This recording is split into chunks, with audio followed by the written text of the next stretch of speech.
Welcome to the Uncanny Academy of X-Men. Classes in session. I'm Jared. And I'm Professor Ladd. Okay.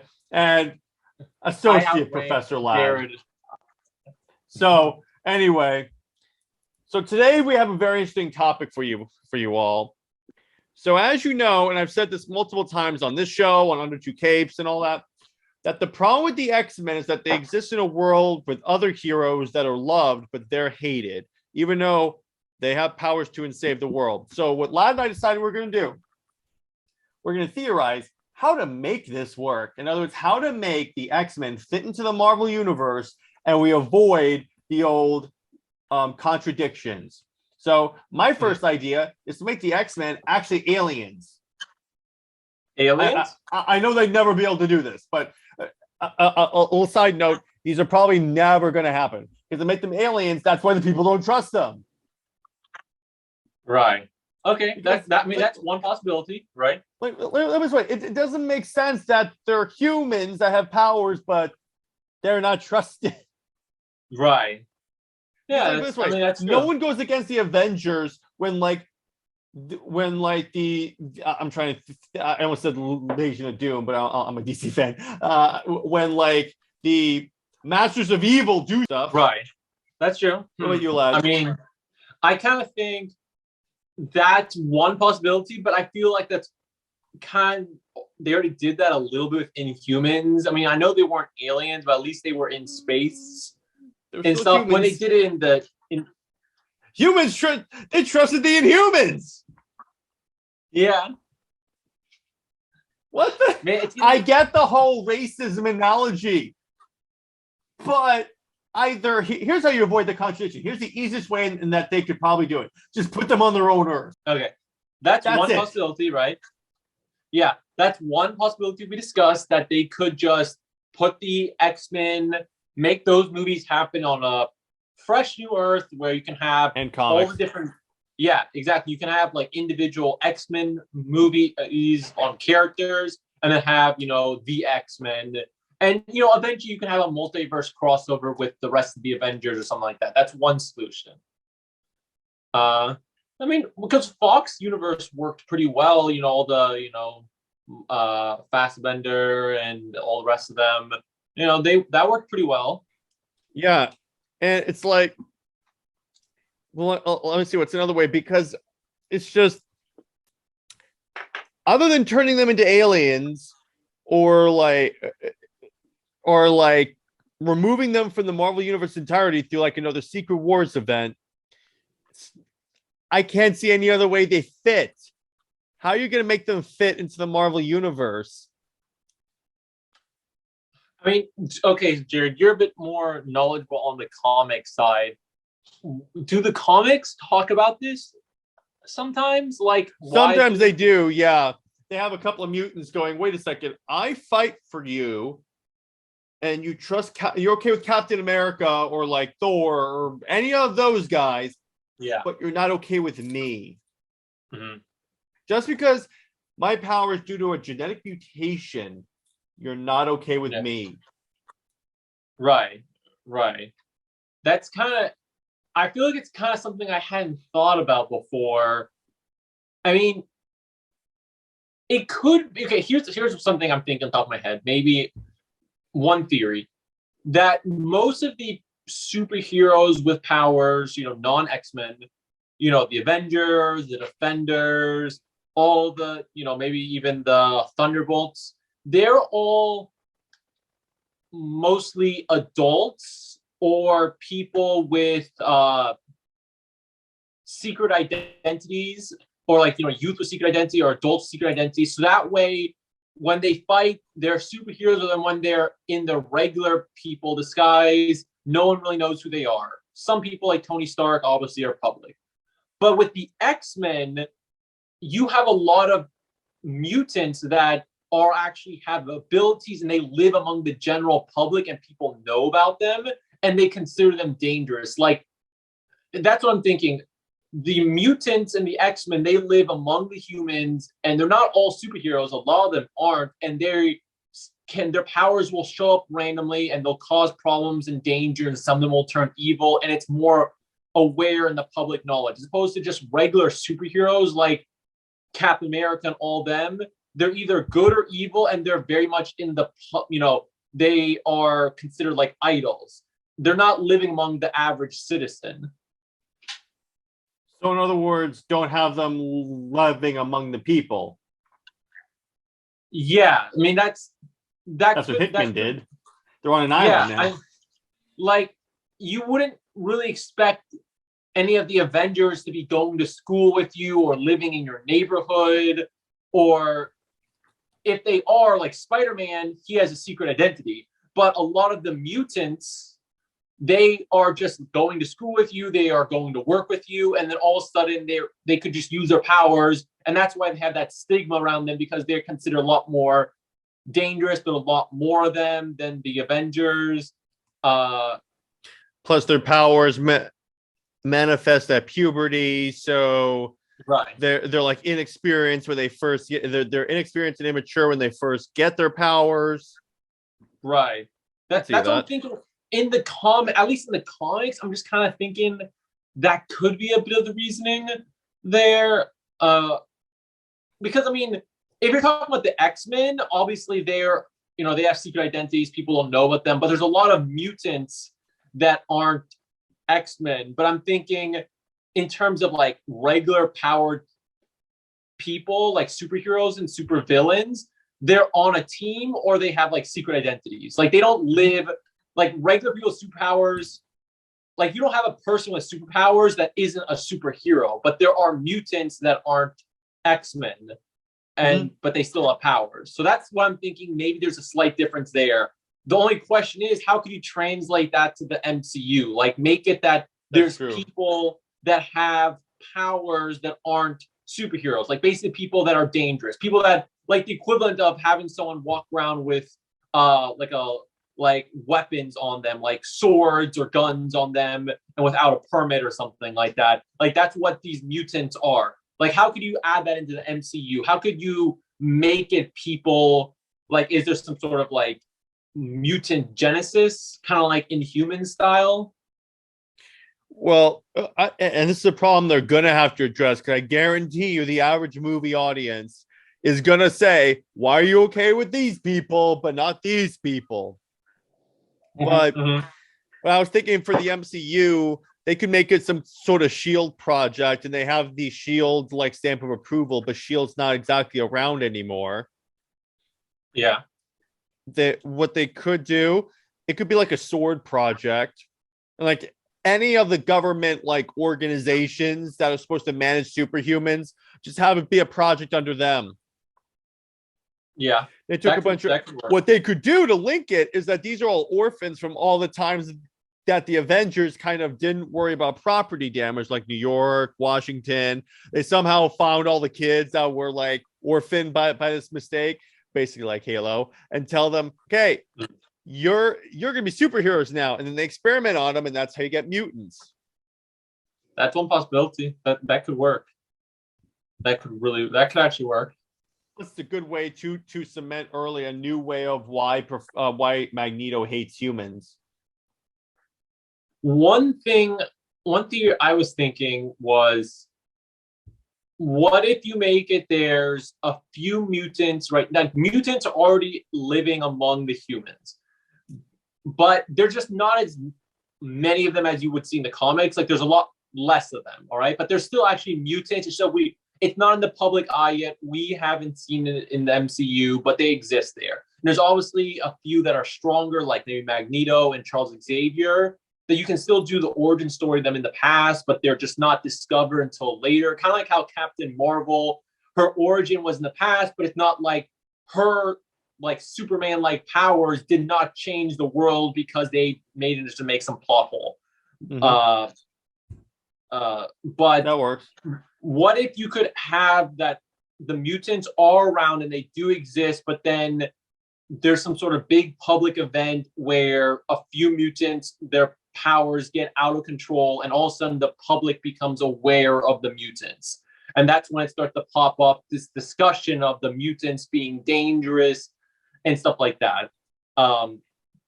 and you can really describe it how that these people are not superheroes, they're not trained in combat, that they're average citizens, different from the Avengers, and that's why people are considering them more dangerous, seeing them around and stuff like that. And you wouldn't have like millions of these people, maybe just a couple thousand of them spread around different countries. That's what I'm kind of wondering. You could do something like that.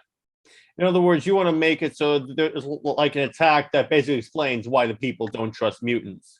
Right. There's like that they've already been living among us for a while. It's just been kept pretty secret, and they've kept things under control. But then there's a big incident that it becomes really public knowledge, and the public thinks they're dangerous. And that's actually not bad. Yeah, that's what I'm thinking. Then they could really kind of explain it that these are people with no superhero training. They don't know what to do with their powers, and they live among us, and we could perceive them as dangerous. They're not like the Avengers, kind of like how Eternals reference the Avengers, saying like, well, I could lead the Avengers. Like, use the Avengers as a comparison, describing the movie, saying how like these people are not like the Avengers. They're average citizens, and sometimes they do good things and bad things, and they have no formal training. They could hurt people with these powers. That's a good point. And then what also you could do is man, I had a great idea and I lost it. No. I hate when that happens, bro. No. But let me see. You were talking about, okay, so basically your idea. So what I got it. What you could do is you could link the Sentinel program to the Sokovia Accords. You could do that. Yeah, that's a good point. Yeah, and make it like so they would use the Sokovia Accords to like attempt to regulate the mutants, and then since mutants aren't that cool on government regulation, they're going to resist, and then the government creates the Sentinel program. Yeah, that's true. That so could we could really do that. That could really work. That could. I kind of like that idea. It'd be hilarious if they made, like, in the MCU, all the random characters in the MCU were actually the X-Men the entire time. Like that dude in Avengers 1 who was playing Galaga, that's actually Cyclops before he got his powers. That would be so great. You just like throw in random characters and make them X-Men. Emma Frost was just some random blonde. No, she was the blonde that Tony Stark, that Captain America, that was like Captain America saved my life at the end of the first Iron Man movie. Oh, right. Yeah, that girl. Yeah. That would be terrific. Just to screw with the Marvel fans and go, they've been here the entire time. You didn't see it. Right. It's like her name tag actually says E. Frost. Yeah. I mean, hey, it's possible. We can refine. We'll have to refine the idea a little bit, but that's what I mean. Kind of like from talking about it, I think we kind of worked out a little bit of a possible script. Like maybe Marvel hire us. Yeah, Marvel hire us. Like, I wonder, would you want to do an X-Men movie like the first X-Men movie? Would you start off with an individual character movie, or would you want to start with the X-Men? Also, where the Professor X movie and have him be the introduction to the X-Men and have him explain where the hell these characters have been for so long. Okay, in that case, I would want his movie to be set like in the 90s or I'm not sure wherever they want to put that. Like, early 2000s. Early 2000s, like kind of before most of the MCU movies. And then actually it's his origin story, and it's talking about how he got powers and describes how the mutants have been living among the people, but the government's kept them under control, or they haven't been as dangerous lately. And then you really see him develop his powers, meeting other mutants, starting to grow as a character. And by the end of the film, the mutants are still kept secret, and it maintains the status quo for the rest of the MCU. Then when you do a X-Men movie set in the present day is when there's a big incident and the public becomes aware of the X-Men. There's a lot of stigma and hate. And that's when you start to see, like during the modern eras, when a lot of, over a course of a couple months, a lot of stigma and hate goes towards the X-Men. And so you really set it up and make it work in the MCU without having to explain too much of why you haven't seen them around as much. Or what they could also do, and I like your idea, by the way, or what they could also do is make an X-Men movie, or no, introduce them in like an Avengers movie. The Avengers are like flying around on a mission or recon mission, what have you. Then they, for some reason, the plane crashes and they crash into Krakoa. Just have it where the island's been here this entire time. It's hidden because of Professor X's brain thing, and they crash because like Professor X needs help or something like that. Okay. That way they retcon it in there, and then the last battle of the movie is Magneto leads a mutant attack on mankind, which explains why they don't trust mutants. That could really work. Then we get the X-Men team, and then as they're fighting, we get like a more modern version of yeah, and it's the 90s team, except for Jubilee. No, we'll have someone useful. Oh man, we need that Jubilee movie. But I like that. With my luck, that's gonna be the one that introduces the X-Men. I like that idea. That's definitely another way to do it. Make it that the mutants are kind of established on Krakoa, all like kind of like in the present day. Like maybe the mutants had been around in the past, and then they had all been relocated on the Krakoa, or they had went there. Well, they've always been there. They've always been there on Krakoa, and then they, by the end of the first movie, they have entered into public eye and stuff like that. And then they could make it kind of like Wonder Woman in that none of them, except for Professor X, have been to the real world. And they can make it where one of them gets off the island somehow, maybe stowaways with the Avengers, and here's your incident, lad. Or the powers go awry, or like this particular mutant by accidentally disintegrates someone, or it's the guy that can only explode once, and it causes this big explosion, and that's what. And then again, terrorist incident that establishes the mutants. And then they could have it where they have existed since ancient times. It's just with that Krakoan like regeneration and like rebirth technology, they just upload their consciousness into a new body. Yeah. That could really work. I really like that idea. That's kind of sick, actually, because that explains why they haven't been here for so long. Right? Like, why haven't they been around? Why they haven't been doing things? You know, before we started talking about it, before we talked on this episode, I was really on the fence about how you could explain the X-Men being in the MCU without, like, why haven't we seen them? Why haven't we seen in the past, and why don't humans hate them but love the Avengers? But now from talking about it, I think we actually have some really good ideas, and you could explain them. One more point. Professor X is the only one that knows that there is a world outside of Krakoa. Mm-hmm. And he's keeping it from the other mutants because he knows you go out there and something happens, the heat's going to come on all of us.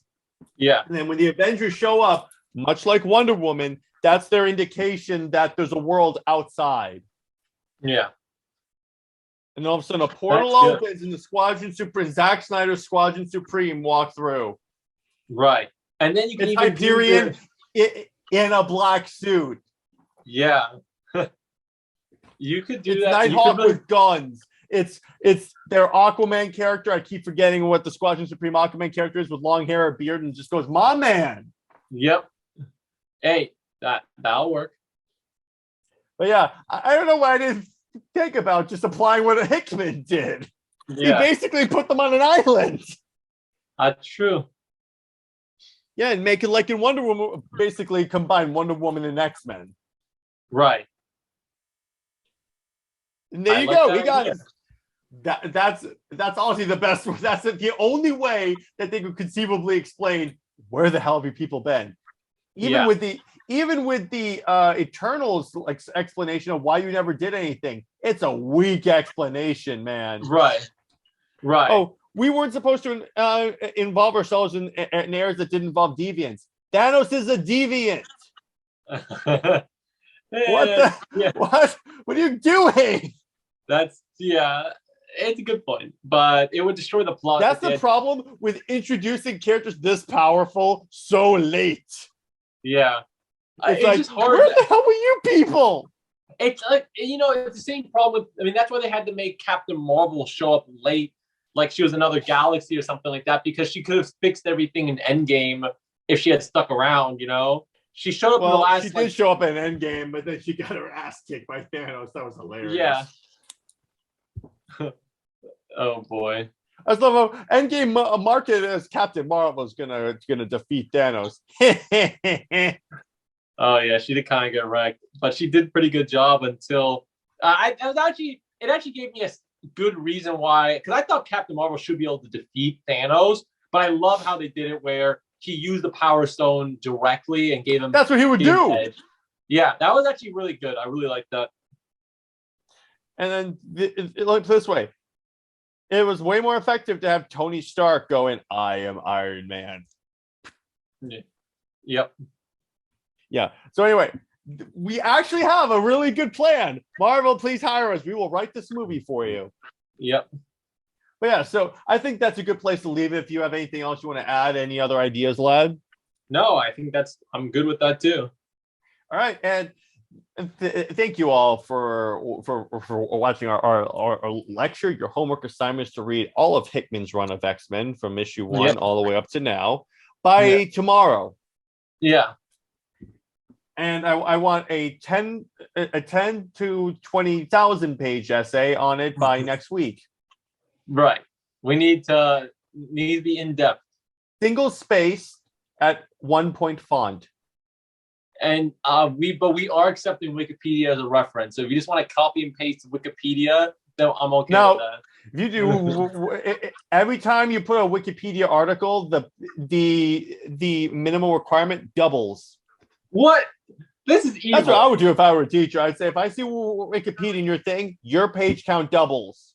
Wikipedia is the best resource ever. It has all the information on it that anyone can edit. But anyway, all right, guys, this is a great episode. It was actually easier to come up with how the X-Men would fit into the MCU.